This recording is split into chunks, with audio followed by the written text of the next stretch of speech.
வீட்டிலே பூஜை அறையிலே ஒரு சுவாமியினுடைய விக்கிரகத்தை வைக்கிறோம் என்று சொன்னால் அது பிள்ளையார் மட்டும்தான் இல்லை, எந்த தெய்வ மூர்த்தமாக இருந்தாலும் அதற்குரிய ஆசனம் என்பது சர்வ நிச்சயமாக இருக்க வேண்டும்.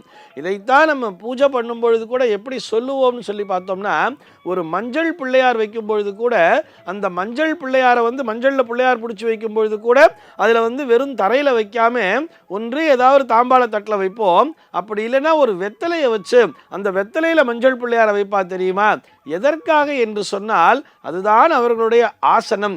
எப்படி சொல்லுவா பிரார்த்தனை பண்ணும் பொழுது? தியாயாமி, மனதிலே தியானிக்கிறேன், ஆவாக யாமி, நான் தியானித்து உன்னை கூப்பிடுகிறேன், நீ இங்கே வந்து விடுவாயாக. அதனை தொடர்ந்து சுவாமி வந்துட்டார் அப்படின்னு சொல்லும்போது அடுத்தது என்ன பண்ணுவோம்?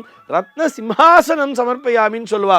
ஏதோ ஒரு ஆசனம் சமர்ப்பயாமி என்று சொல்லி அக்ஷதையை போடும் பொழுது அந்த இடத்திலே ஆசனத்தை போட்டிருக்கிறேன், நீ இந்த ஆசனத்திலே அமர்வாயாக என்கின்ற அந்த பிரார்த்தனையை வைக்கிறோம் அல்லவா?